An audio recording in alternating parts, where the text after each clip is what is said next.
Jon Snow stands on the battlements of Winterfell beneath a sky thick with snow-laden clouds, the wind a biting reminder of the long night that creeps closer with each passing day. His black cloak whips around him, the dire wolf sigil on his surcoat half hidden by frost. He feels the weight of many watchful eyes upon him, the loyal men of the north who have proclaimed him king, the lords and ladies who remain uncertain of this new era, and the constant memory of those who perished for the sake of House Stark's name. Jon's heart is heavy, carrying not only the burdens of his family and the war to come, but also the knowledge that every decision he makes could shape the fate of Westeros. War with the Night King looms, the shadow of icy death pressing down from the far north like an unstoppable glacier. Yet it is neither the dead nor the night that chills Jon's bones most profoundly. It is the prospect of forging an alliance that demands he do the unthinkable. He must marry Cersei Lannister. He thinks back on the chain of events that have led him here, trying to find sense in the swirl of politics and betrayals. He remembers kneeling at Dragonstone, pleading with Daenerys Targaryen for aid against the threat beyond the wall.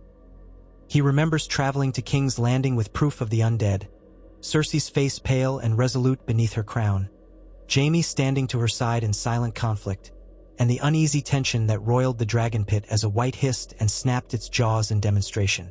At that moment, Cersei had appeared startled enough to consider an alliance.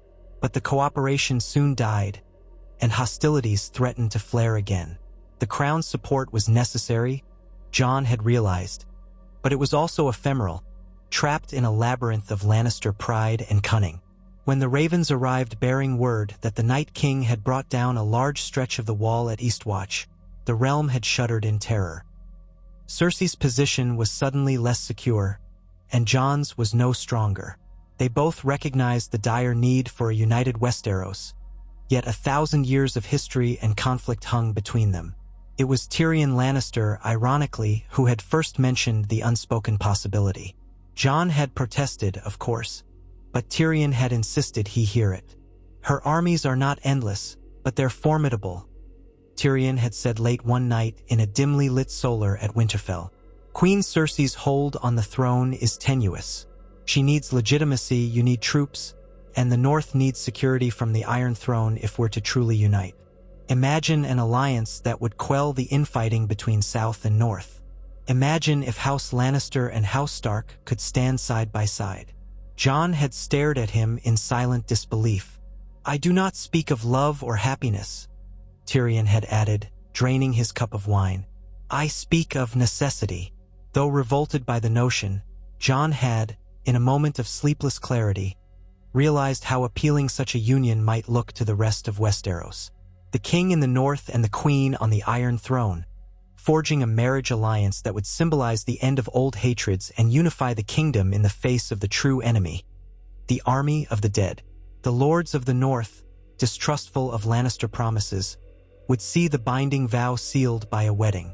In turn, the crown, lacking funds and uncertain of loyalty from the Reach, would see an advantage in merging forces with the rightful king in the north, who had proven himself honorable through many trials.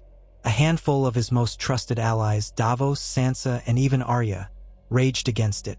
But Tyrion was right about one thing. The alternative seemed an inevitable cascade of defeat against the Night King or an endless spiral of civil war. They were not prepared to fight a war on two fronts. One against the dead, another against a cunning monarch who might wait until the dust of the long night settled before striking an exhausted north. Jon exhales, his breath pluming in the frosty air. He stares out at the wintry expanse beyond Winterfell's walls and thinks of his father. His supposed father, Eddard Stark, and how he had always placed duty above all else. "The things I do for love," Jaime Lannister had once said, though he spoke of pushing a boy out a window. Jon could only think of what he must do for duty.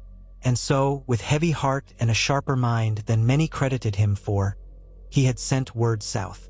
Months pass in feverish negotiation. Letters fly between ravens, each bearing the seals of the lion and the direwolf.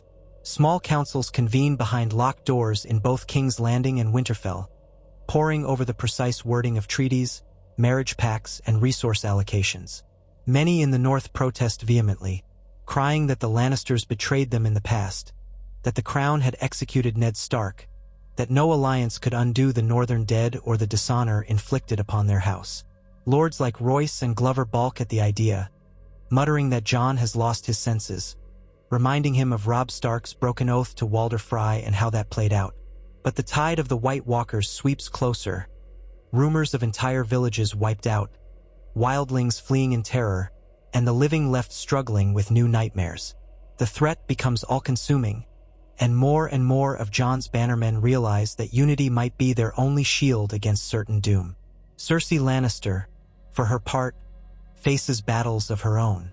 Her coffers grow emptier with each campaign, and the Iron Bank, though compelled by Euron Greyjoy's initial deliveries of gold, clamors for confidence in the crown's ability to maintain stability. Euron remains an unpredictable ally, a man hungry for prestige and plunder, whose ultimate loyalty rests with himself.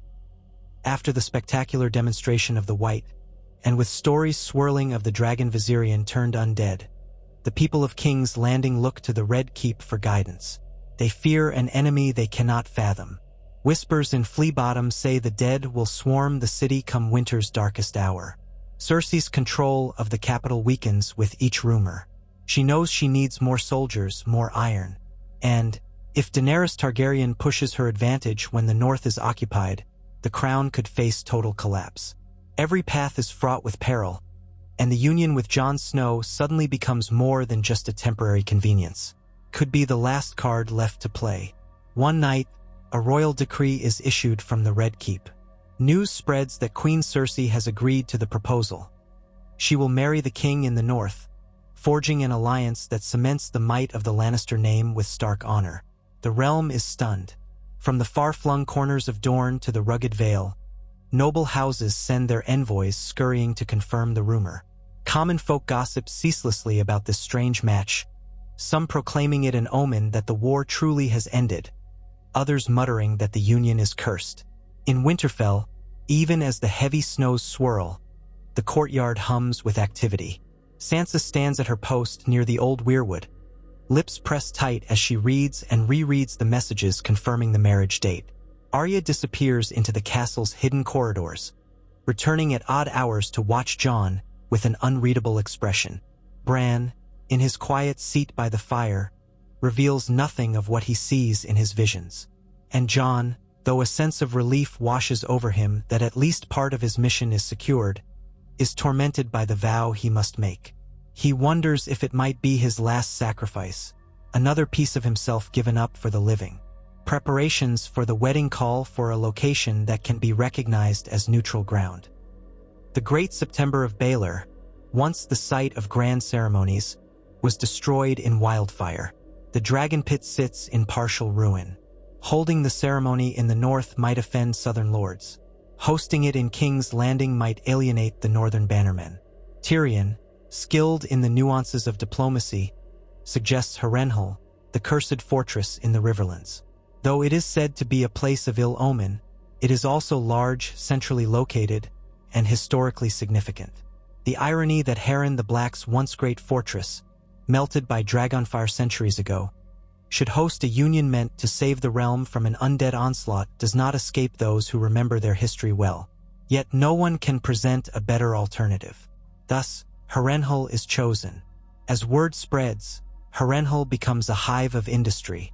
Torchlit scaffolding lines the blackened walls where stonemasons attempt hasty repairs for the arrival of royalty.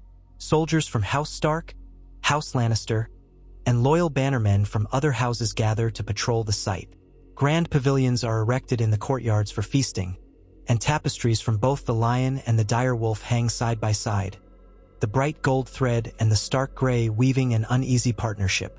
Traveling from the far corners of the realm, lords and ladies arrive to witness what some whisper might be the strangest wedding in living memory. Samwell Tarly and Gilly make the journey from Old Town, eager to support Jon.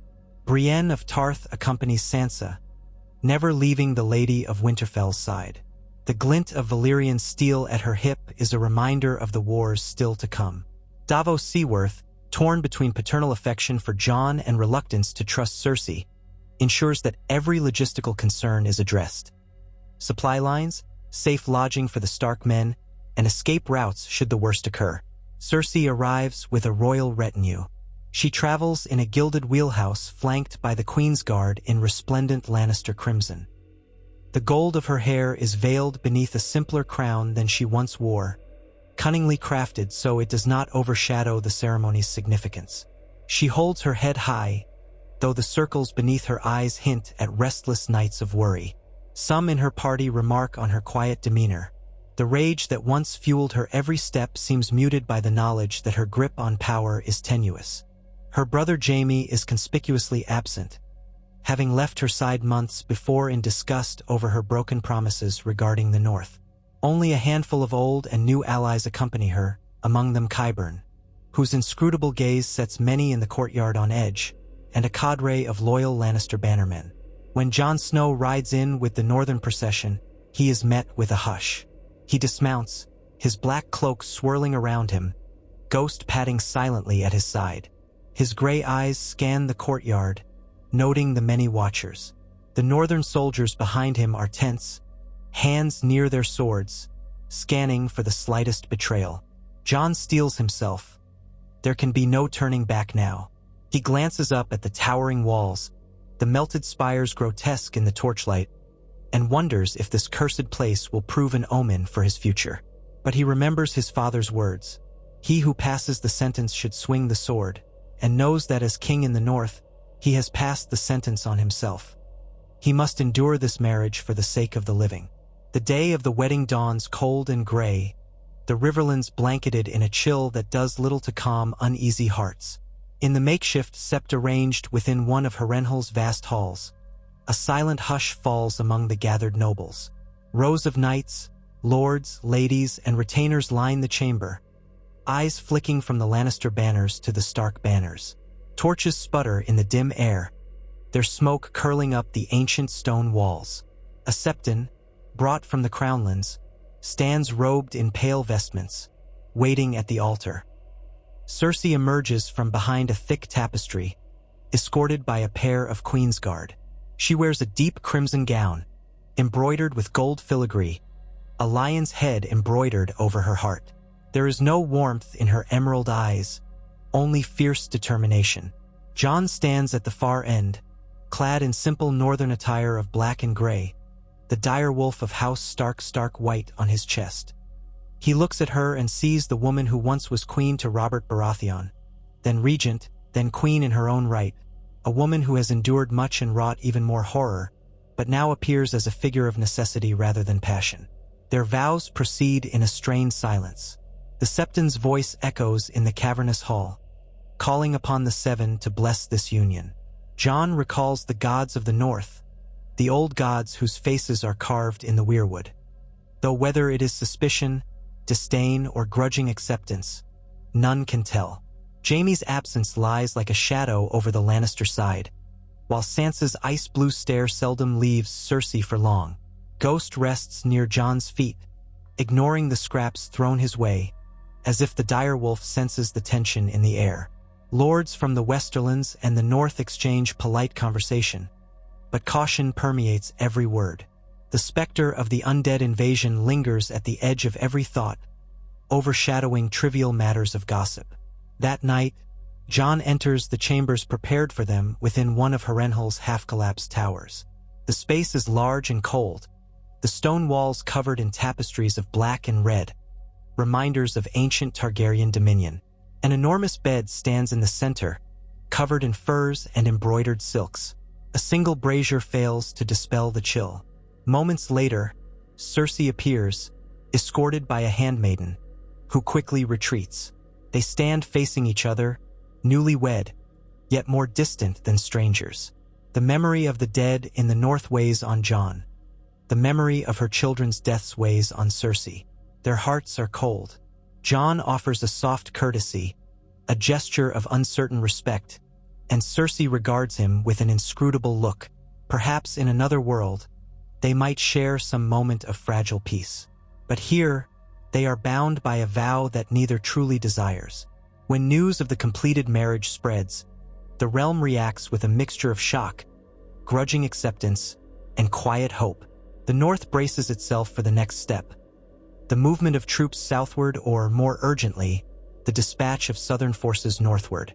Cersei dispatches urgent commands to rally forces from the Crownlands and the Westerlands to march north to Winterfell in preparation to meet the threat beyond the Wall.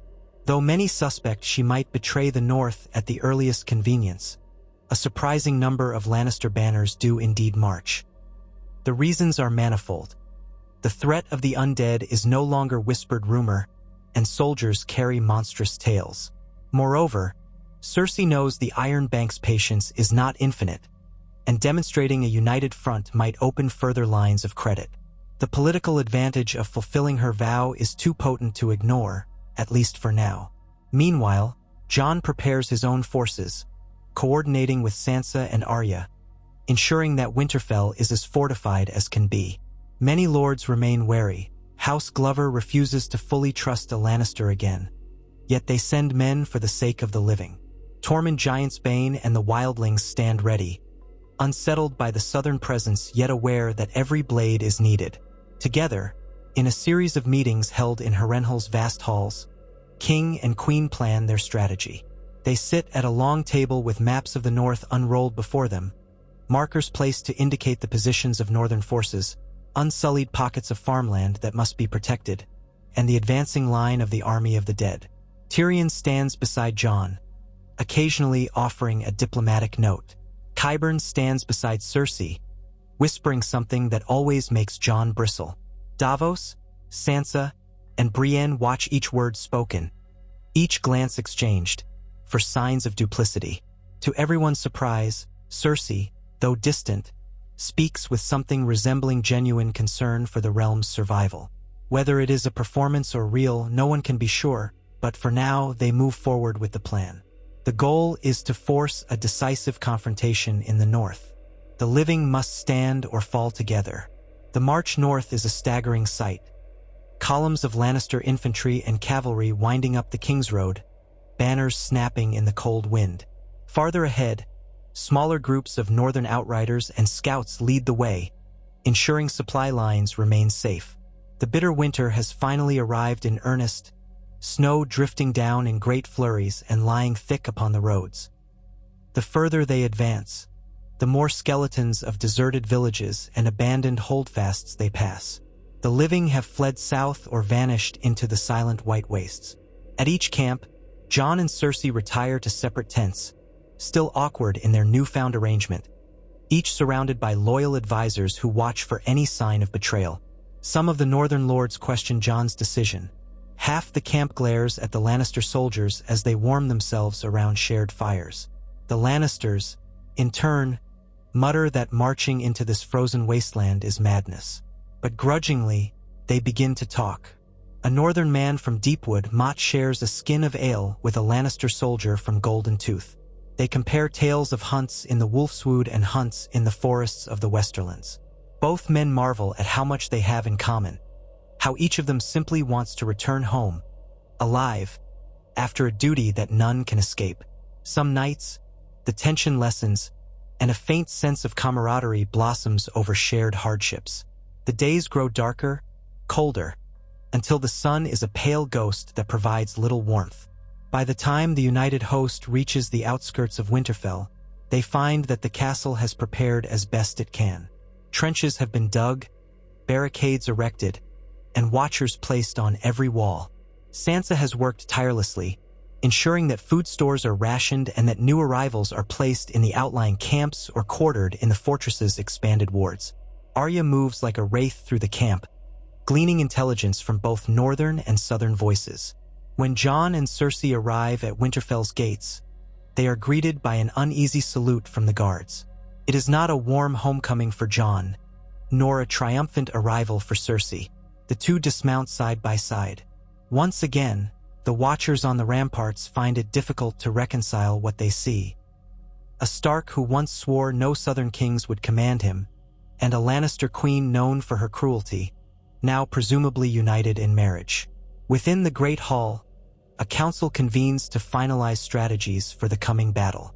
Daenerys Targaryen has arrived with her forces as well, though her relationship with Jon is tense at best after hearing of his union with Cersei.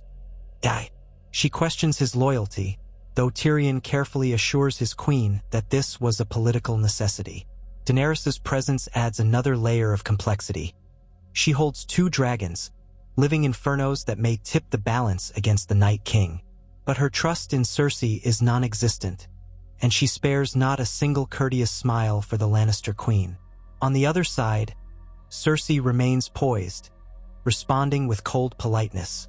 Every conversation is a dance of hidden agendas. Jon stands between these powerful women, feeling the enormous weight upon his shoulders. The entire realm depends on their cooperation, yet old wounds gape wide, threatening to tear apart whatever fragile alliances have been spun. Days later, the horns ring out across the fields.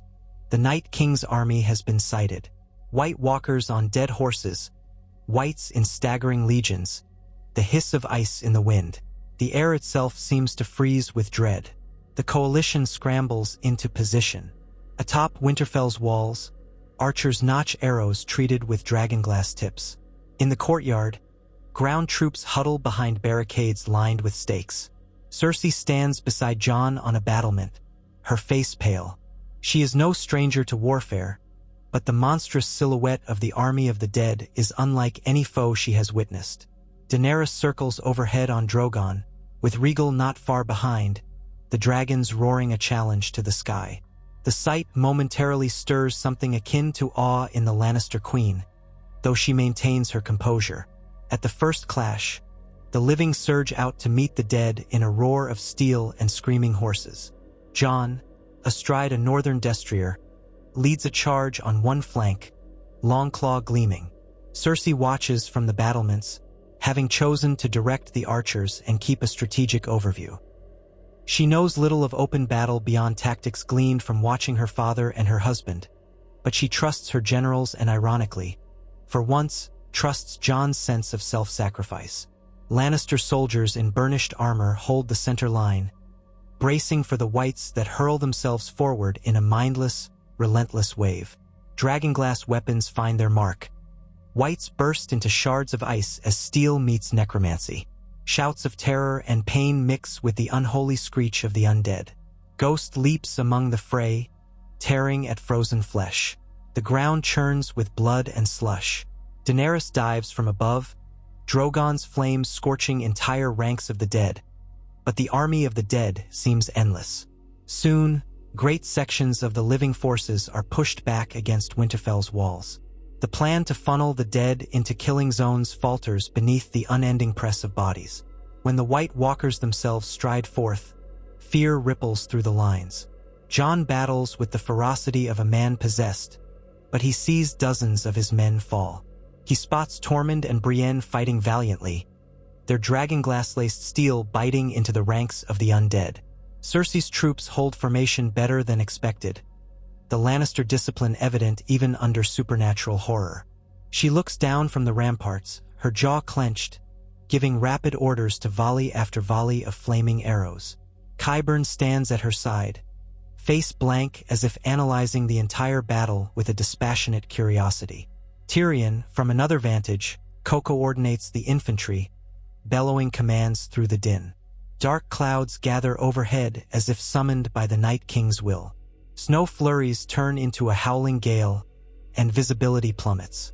Rhaegal meets undead Viserion in the sky, the 2 dragons tangling in a horrifying display of teeth and flames tinged by ice-blue corruption. Daenerys urges Drogon to aid Rhaegal, but the swirling blizzard makes flight unpredictable, and the Mother of Dragons is buffeted by winds that threaten to send her crashing to the earth. On the ground, confusion reigns. Jon tries to rally a group of northern soldiers for one more push, screaming above the roar of the storm. Suddenly, from the corner of his vision, he sees something that makes his heart stop. The White Walkers begin to hurl their spears of ice at Drogon overhead. One misses by mere feet, smashing into the ramparts near where Cersei stands. Stones explode outward. He sees Cersei stagger back, arms raised to shield her face, and then she's gone from his sight. The battlements collapse beneath the spear's impact, sending rubble and soldiers plummeting. Something unexpected sparks within him. Perhaps it is the sense of duty as her husband. Perhaps it is simply that she is queen, an ally, or a twisted reflection of the vow he made. Whatever the reason, he spurs his horse back, weaving through the chaos to reach the castle gates. He dismounts and plunges into the half-collapsed corridor leading to the outer rampart. Fire dances along shattered torches. He calls out her name. He tries to shift rubble, ignoring the pleas of a wounded Stark soldier who begs him to run. Eventually, a group of Lannister men arrives, half in shock at seeing their new king in the north rummaging desperately for their queen. Working together, they clear stone and twisted wood. In the flickering torchlight, they discover Cersei lying unconscious, pinned by debris. Her face is pale, a gash on her forehead bleeding freely. Jon helps them free her, his arms straining as he lifts an enormous block with assistance from 3 Lannister guards. They pull her out, and though she remains alive, she is badly wounded. Qyburn, reeking of smoke and dust, arrives soon after, insisting that she be carried to safety. 2 Lannister men construct an improvised litter. Jon stands over her, breathing heavily, trembling with adrenaline. He has faced the dead, he has faced dragons, and yet in this moment, it's the mortal fragility of the woman he just married that jars him. There is no triumph in war, only heartbreak. He nods to the guards, and they carry Cersei to the Great Hall, which now serves as a field hospital. Jon returns to the battle, brandishing Longclaw, for the living need every sword on the field. As night wears on, the battle for Winterfell reaches a desperate crescendo. Bran remains in the Godswood, under heavy guard. The White Walkers target him with single-minded purpose, the key to unraveling their endless winter. Samwell Tarly, shaking in his boots, tries to hold the line near the entrance to the Godswood, thrusting a dragonglass dagger at the Whites that get too close. Sansa and Arya coordinate the castle's defenses, repelling Whites that breach the walls. All seems on the brink of collapse when Daenerys, spurred by a moment of reckless bravery, dives Drogon into the ranks of the White Walkers, unleashing a torrent of flame so intense it melts the very snow beneath their feet. Several White Walkers shatter, reduced to wind-blown shards by the dragonfire. The Whites, leaderless for a moment, falter. Seizing the advantage, Jon rallies the living for one final push. Lannister archers, hearing the horns of renewed charge, deliver volley after volley of flame-tipped arrows. Northern cavalry bursts from Winterfell's gates, sweeping aside scattered Whites. Gendry, with the hammer that once belonged to his father's line, fights alongside a battered Podrick Payne, each blow driving them deeper into the enemy's flank. The storm's fury lessens, possibly as a result of the White Walkers' sudden retreat from the flames. The Night King, perched upon the undead Viserion, descends from the swirling clouds. A hush of dread falls, but before he can strike, Rhaegal slams into Viserion from above, clawing and spewing hot flame. The Night King tumbles from his mount, hitting the frozen earth in a roar of fracturing ice. Jon sees his chance. He spurs forward, ignoring the searing pain of a wound in his side. He charges the Night King, Longclaw poised.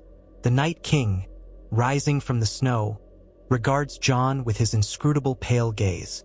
The entire battlefield stills for a heartbeat as the living hold their collective breath. Then steel and ice collide. Jon wields Longclaw with all his might, each strike a testament to the desperation of mankind's final stand. The Night King moves like a phantom, parrying with an ice-forged blade that shatters lesser steel. The clang of their weapons echoes in the hush. For a moment, it seems the Night King has the upper hand. Then Daenerys, with a final, desperate scream, directs Drogon to unleash another blast of dragonfire. The wave of heat rolls across the battlefield, and as the Night King raises his blade to parry Jon's next strike, he is momentarily engulfed in flame. Longclaw, connecting at the exact moment of that bright conflagration, finds its mark. The Night King shrieks, an inhuman sound that chills the marrow of every living soul. He shatters into 1,000 shards of glittering ice, the fragments scattering across the battlefield before evaporating into the wind. At once, the Whites collapse, lifeless husks once more. The echoes of that shriek reverberate under Winterfell's battered walls. Daenerys, tears streaking through the soot on her face, lands Drogon and stumbles through the courtyard, scanning the carnage for survivors. Sansa and Arya embrace, each battered and bloody, but alive. Jon is carried inside, where the Great Hall has been transformed into a chaotic infirmary. Snow drifts in through collapsed portions of the wall, mixing with the smell of blood and burning wood. Cersei lies in a makeshift bed, propped up by cushions, receiving Qyburn's attentions. Her face remains pale, a bandage wrapped around her head, but her eyes are open. She sees Jon brought in on a stretcher and tenses. Word spreads quickly that the Night King is slain. Slowly, the wounded are sorted from the dead, and the living gather themselves. Though the realm has suffered greatly, it has survived the worst threat in millennia. Jon, fighting his own exhaustion, approaches where Cersei rests. An awkward hush falls around them, with Lannister guards standing protectively and Northern soldiers hovering in case of a threat. He meets her gaze. They say nothing, but each recognizes that this alliance, this improbable marriage, achieved its purpose. Together, they have ensured the realm's survival. However tenuous their union, it now has a meaning beyond mere politics. Winterfell's survivors spend the next days burying the dead, repairing the walls, and nursing the wounded. Word is sent by Raven across the Seven Kingdoms.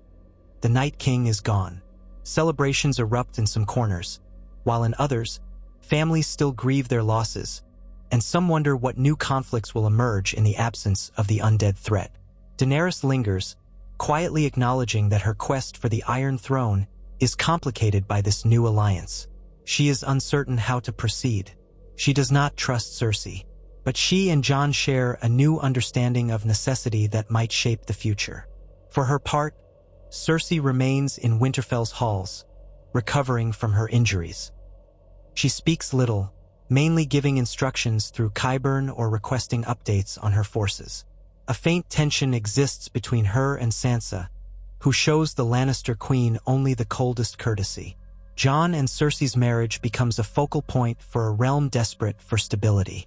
Some lords encourage them to remain in Winterfell until the scars of war heal. Others implore them to return to King's Landing to restore order and quell the rumors of chaos brewing in the capital. The Crownlands have always been restive, especially in times of crisis. Cersei insists upon her presence in the city she has claimed as her own, though her healing body still protests every movement. Jon feels torn. He belongs in the north among his people, yet the realm might need him in the south to ensure that the alliance remains solid.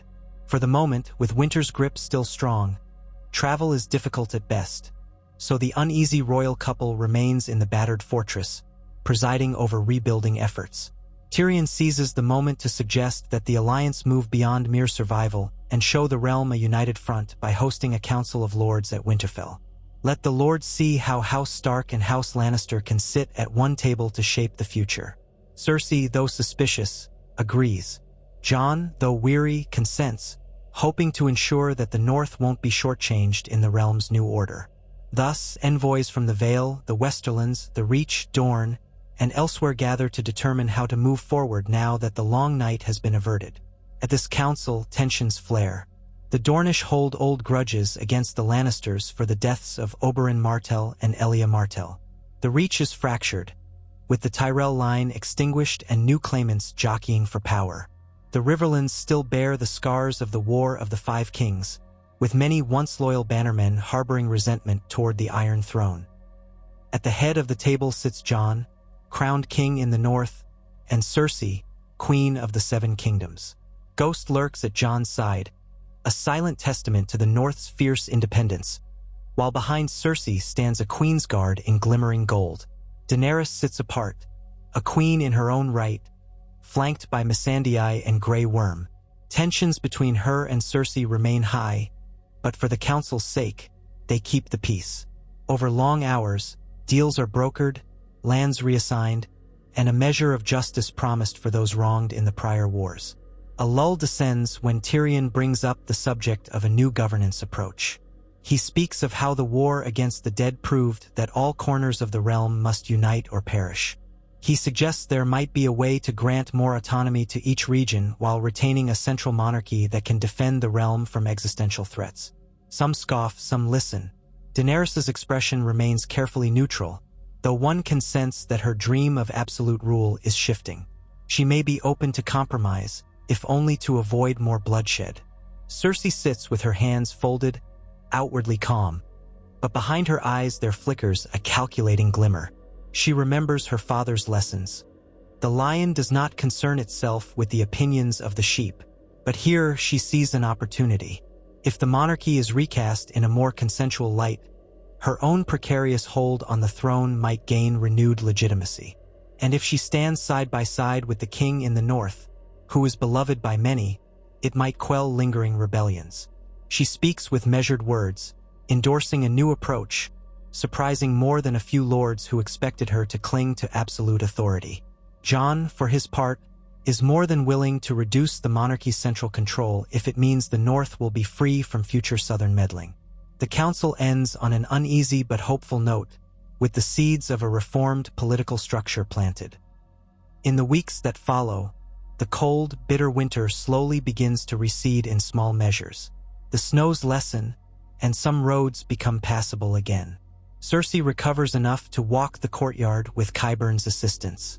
She observes the mixture of Stark and Lannister soldiers training side by side, though there is a wariness in their eyes. A blacksmith from the Westerlands shares a forge with a Northman, forging new swords from salvaged steel. The tensions remain, but there is an undercurrent of possibility. Cersei wonders if she has inadvertently stumbled into a future she never anticipated. A realm where she does not rule alone by fear, but instead stands as an uneasy partner with a man she once would have dismissed as a mere bastard from the north. She steels herself. The Game of Thrones is never over, she knows. But for now, at least she might redefine how it is played. Jon, likewise, grapples with his own identity. He is king in the north, yet he is also the husband of the Queen of the Seven Kingdoms. Whispers still circulate about his true parentage, that he might have Targaryen blood, that he might be the rightful heir to the Iron Throne over even Daenerys or Cersei. But if the realm truly does not want another devastating war, perhaps lineage matters less than practical unity. He visits his family in the Godswood, seeking Bran's counsel, speaking quietly with Sansa about how she might someday become Warden of the North if the Southern rule requires his presence in King's Landing. He speaks with Arya, who simply shrugs and says, "We did what we had to. The North remembers." He takes small comfort in her words, unsure if he has traded one threat for another, if the day might come when Cersei's ambitions resurface and turn on him. But he cannot deny that, by forging this alliance, they overcame an existential threat. Perhaps that was worth any price. Eventually, the joint court decides the time has come to travel south. The capital awaits, and the rebuilding of the realm cannot proceed without the monarchs in residence. Daenerys plans to journey back to Dragonstone, to tend to her dragons and regroup her forces, while keeping an eye on King's Landing. The decision is made that Jon and Cersei, accompanied by a retinue of Northern and Lannister soldiers, will make the journey to the city. They depart Winterfell amidst a swirl of farewells, with Sansa and Arya remaining behind to ensure the North's stability. Tyrion accompanies his queen, as does Qyburn, Brienne, and an assortment of other advisors. They are prepared for the possibility of unrest on the road, for not all in the realm will welcome this new order without question. The journey south offers a bizarre mirror to their earlier march. Now, the roads are partially cleared, the dead no longer loom, and the sun breaks through the clouds on occasion. Small folk emerge from hiding to see the royal procession pass, curious and cautious. Some cheer for the king in the north, who they say saved them from the dead. Others jeer at the Lannisters, whose reputation remains tarnished in many eyes. Cersei maintains her regal composure, ignoring both the cheers and the curses. Jon tries to reassure those he meets that the crisis is over, that they have a chance for peace. He sees the hardships etched into faces that have survived war, famine, and fear. He is determined to do what he can. When at last they reach the gates of King's Landing, they find the city changed. Refugees from the war with the dead crowded the walls, hoping the capital might offer refuge. The winter storms battered the city, and though it never faced the direct onslaught of the undead, it remains a place full of desperation. Food is scarce, tempers run hot, and rumors swirl of opportunistic merchants hoarding grain. The gold cloaks, now under a new commander, struggle to keep order. As the royal procession enters the city, a large crowd gathers. Many stare in awe at Jon Snow, the rumored hero from the north. Others glare at Cersei, who they blame for the city's poverty. Yet the gates do not close this time, and there is no open violence. They pass through the streets toward the Red Keep, flanked by columns of soldiers. Tension thrums in the air, but for the moment, the city is subdued. Within the Red Keep, the living quarters have been prepared. Cersei reclaims her seat on the Iron Throne, albeit with a wary expression. Jon stands at her side, though the throne's spiked swords look as unwelcoming to him as they ever have. Tyrion, thoughtful and subdued, stands off to the side, a reminder that he once served as Hand of the King and now finds himself advising a queen he once despised. The lords of the Crownlands and other representatives file in to pay homage. Some do so willingly, grateful that the living have prevailed. Others kneel reluctantly, eyes flicking to see if the new king consort, if that is indeed Jon's title, might show them favor. Cersei regards them all with distant detachment. The city is hers to rule, but she senses it slipping from her old methods of control. If she tries to tighten her grip, the realm might shatter again. If she relaxes, the vultures might circle.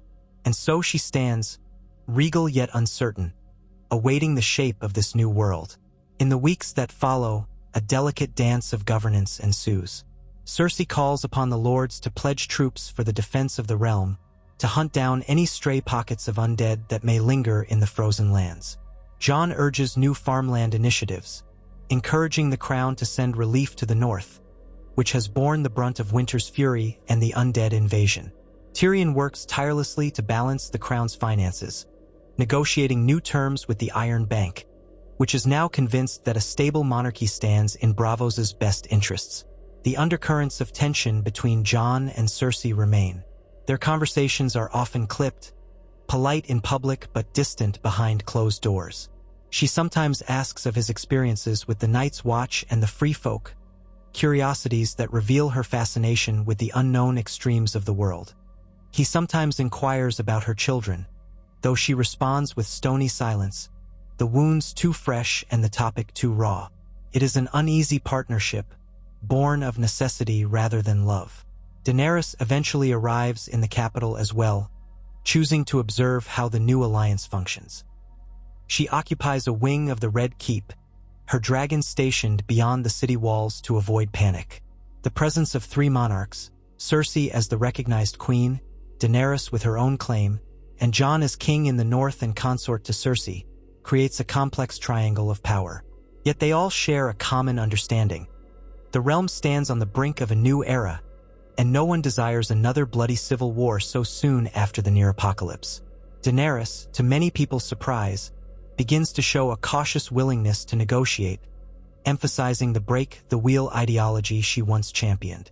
Perhaps the wheel can be broken not through conquest but through forging a new system that recognizes regional autonomy while ensuring a united defense. The memory of the White Walkers remains fresh enough to remind everyone that Westeros cannot afford more crippling bloodshed. The lords of Westeros react in myriad ways to this bizarre triumvirate. Some declare unwavering loyalty to Cersei. Others quietly proclaim Daenerys should be the rightful queen, for she possesses the last living dragons.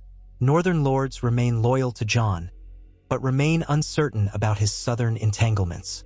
A few suggest that Jon himself, rumored to be a Targaryen, might have the strongest claim of all, though Jon actively rejects any attempt to seat him upon the Iron Throne.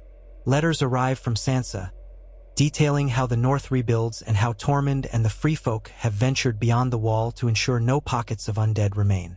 Bran's quiet counsel suggests that the new political landscape might hold for some time, if guided wisely. Arya's whereabouts, as usual, remain a mystery, though some say she was spotted in the Westerlands hunting men who once served the Mountain. Bit by bit, policy is shaped.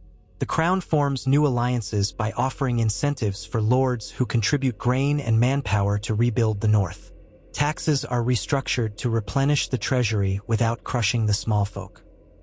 The faith of the Seven, though still recovering from the explosion of the September years ago, tentatively reasserts its influence, urging unity in the face of the winter just endured. Cersei, still cunning at courtly politics, uses honeyed words and pointed threats to keep rebellious lords in line. Yet, in a gesture that surprises many, she begins to incorporate some of Tyrion's suggestions for parliamentary assemblies of lords, small folk representatives, and tradesmen. Perhaps she does it to keep an eye on them, or perhaps she recognizes a shift in the wind. Jon's influence among the small folk grows, for tales spread of how he slew the Night King. He tries to remain humble, insisting he did so only with everyone's help, but the myth grows regardless. One evening, Cersei summons Jon to her solar, an opulent room that overlooks Blackwater Bay. The dying sunlight bathes the city in gold, and she gazes out, lost in thought. When Jon enters, she turns slowly. He expects another discussion of finances or troop allocations, but instead, she asks him about the day he saved her from the collapsing rampart at Winterfell. Her voice is quiet, uncharacteristically vulnerable as she confesses she expected him to leave her to die. Jon hesitates, uncertain how to respond. At length, he tells her that every life matters in the war for the living, that he owed her that much if they were truly united. She nods, pursing her lips, then asks if he regrets their marriage. He exhales heavily, admitting that it was a duty, never love, but that duty can sometimes serve a greater good. They stand in silence for a time, neither comfortable, yet strangely bound by the choices they made. Finally, Cersei dismisses him, returning her gaze to the sea as if searching for something in the distance. In the months that follow, the realm transitions slowly from the cold heartbreak of war to a fragile peace. With each passing day, the scars left by the undead fade from the land, though never from memory. Trade resumes along the King's Road. The harbor at King's Landing bustles with new shipments of grain from Dorne and the Arbor, ensuring the city's folk can weather the tail end of winter. A decree is issued from the Red Keep granting certain regions more self-governance, including the North. Sansa is officially recognized as Warden of the North, with broad powers, while Jon remains at court to maintain the alliance with Cersei. Their marriage, initially regarded as a strategic farce, begins to be accepted as a cornerstone of stability. Tales of the king in the north and the queen on the Iron Throne filter through tavern gossip, turning them into figures of story.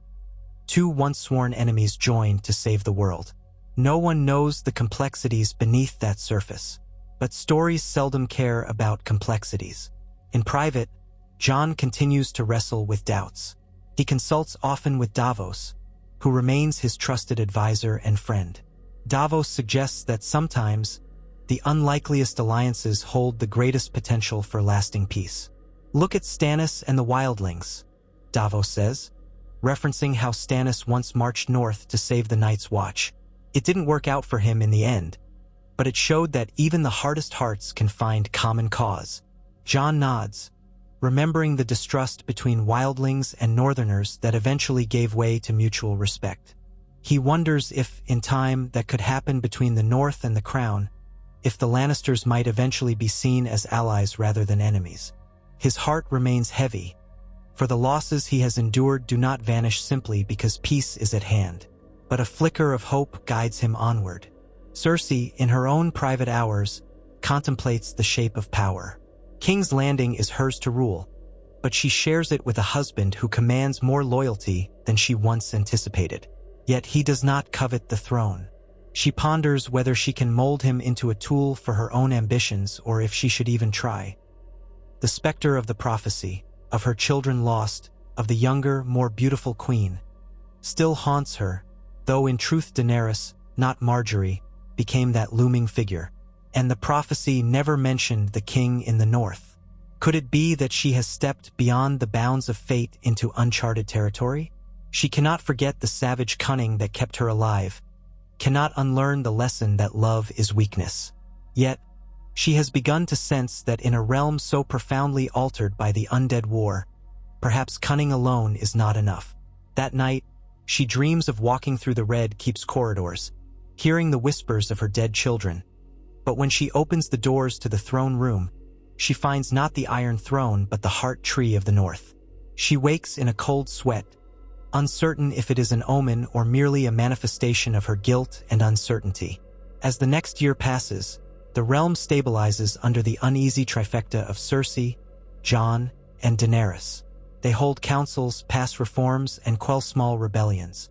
Euron Greyjoy, once an ally of Cersei, reemerges to trouble shipping lanes and demands recognition of the Iron Islands' independence, prompting the Crown to send a royal fleet to pacify him. Jon insists that the islands deserve their say, but not through piracy and terror. A compromise is brokered, an arrangement that grants the Iron Islands a measure of self-rule while restricting Euron's aggression, under threat of retribution from the combined navies of Westeros. In the Reach, new leaders arise among the lesser houses, aiming to restore prosperity to the breadbasket of the realm. Dorne, always proud, keeps its distance, but grudgingly sends envoys to the capital, acknowledging that war has cost them too dearly to risk open conflict again. Through it all, the rumor that Jon Snow is actually Aegon Targaryen lingers like a quiet undercurrent.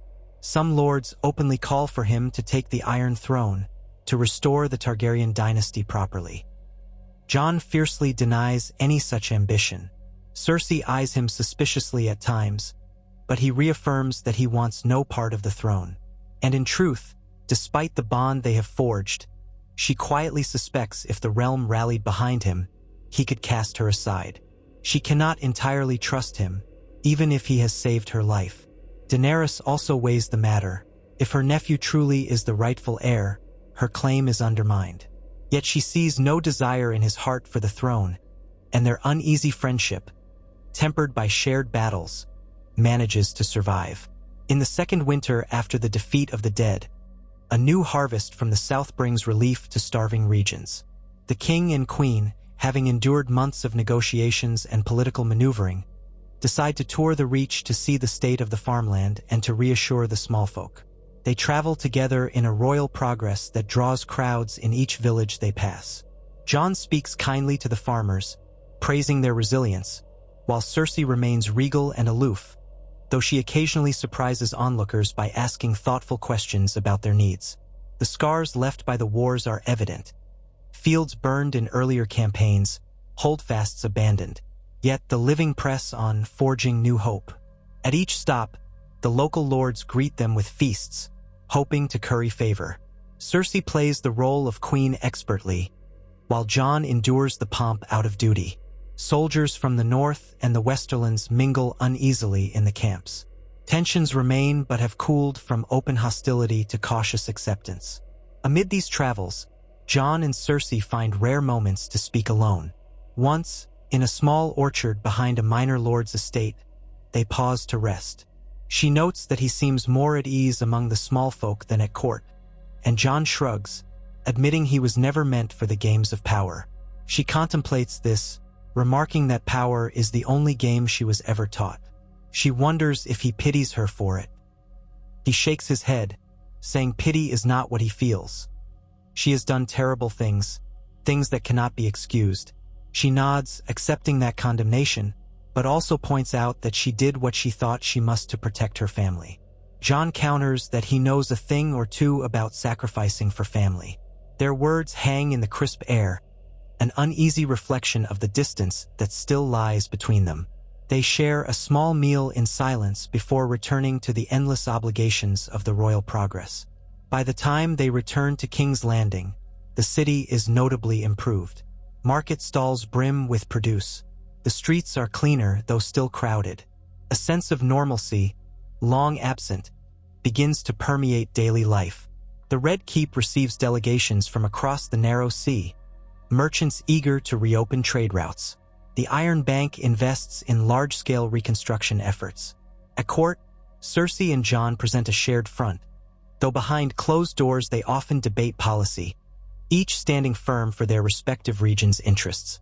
Daenerys continues to watch, uncertain if she should remain in the capital or withdraw to Dragonstone, and let time reveal new opportunities. Tyrion, ever the diplomat, tries to keep all sides from descending into open hostility. He remarks wryly to Davos one evening that never in his wildest dreams did he think a union between Jon Snow and his sister would be the glue holding Westeros together. As the seasons shift, the last vestiges of the long night fade into memory. The war for the dawn has become the stuff of bardic songs and children's tales. Yet the living heroes remain, each bearing scars visible and hidden. Jon sometimes visits the crypts beneath the Red Keep, though they pale in comparison to the Stark crypts in Winterfell. He stands among the tombs of old Targaryens, reflecting on the lineage he neither asked for nor wanted. Cersei, from her vantage in the tower, sometimes looks northward, wondering if the biting wind she feels is real or the echo of the chill she experienced at Winterfell. She dreams sometimes of a kingdom in which her children never died, in which she did not need to make deals with enemies and devils. But reality remains. She is queen, a mother only to memories, and Jon Snow, the man from the far north who fought the dead, stands as her husband, their alliance the bedrock of a precarious peace. There comes a day when an envoy arrives from Braavos with news of blossoming trade opportunities, praising the new stability in Westeros. Cersei hosts the Braavosi in the throne room, flanked by Jon. The envoy speaks of lowered risk for investments, marveling at the unification under the crown. He suggests an ambitious project to rebuild major roads and foster commerce. Some lords in attendance beam at the prospect, others remain suspicious. Tyrion encourages the plan, and Cersei consents with regal composure. After the audience, as courtiers disperse, the Braavosi envoy remarks to Jon how fortunate the realm is to have found such unity under its two monarchs.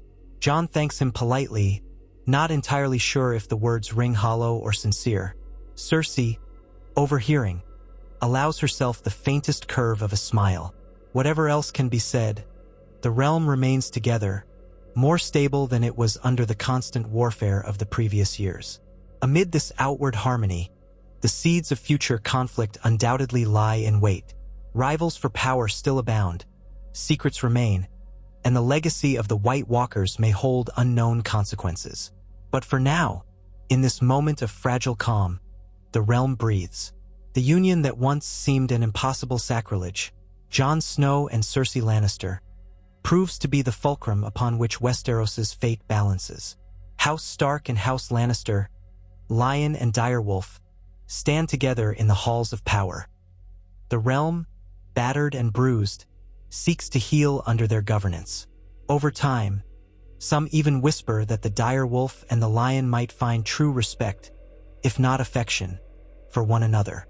No one knows if that is too idealistic an ending for a land steeped in blood and betrayal. Yet none can deny the effect. An alliance that reshaped Westeros, forged in desperation and tested in the fires of the long night. Through the passing of years, the story of their marriage becomes legend, altered in each retelling by bard and gossip. Some say Cersei seduced Jon with cunning, taming the Wolf King. Others claim Jon's honor melted her icy heart, that she atoned for her sins in the name of the living. Others are more cynical, seeing only a marriage of convenience, waiting for the inevitable moment one would destroy the other. But the truth is far more nuanced. Two individuals bound by duty, forging a new path because they had no other choice. And so, seasons continue to turn over the Seven Kingdoms. Grain ships arrive in King's Landing, rebuilding efforts expand, the roads become safer, and bandits are driven off. In the Red Keep, courtiers gather to dine, to scheme, to celebrate each small victory in the realm's recovery. At the high table, the king in the north and the queen on the Iron Throne preside, presenting a visage of unity. Whether it is genuine or not is known only to them, in the quiet hours when the masks of state are set aside. But for the realm it suffices. No new war rages, no undead threat looms. The people can mend their homes, sow their fields, and raise their children without the shadow of imminent doom.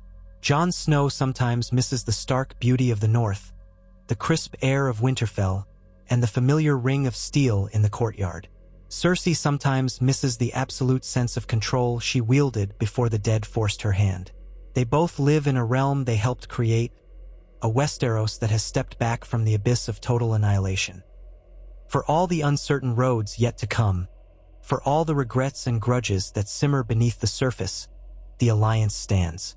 It is a victory as great and as precarious as the day Jon shattered the Night King into icy shards upon the blood-stained fields of Winterfell. Time will prove whether the alliance blossoms into a lasting era of peace or collapses under the weight of its own contradictions. Yet no one in Westeros can deny that by marrying each other, by forging the unlikeliest bond of lion and wolf, Jon Snow and Cersei Lannister irreversibly altered the destiny of the Seven Kingdoms. For now, at least, the living remain safe, and the realm has seen the dawn. Perhaps, in that fragile dawn light, even old wounds can begin to heal. If so, it is because both Winter and the Lion's Roar bowed, however reluctantly, to the greater cause of survival. And so the new age begins, an age shaped by the memory of the dead and the vow that brought a reluctant king in the north and a determined queen of the south under one banner, reminding all that in the Game of Thrones, the realm is sometimes spared only by the most unexpected alliances of all.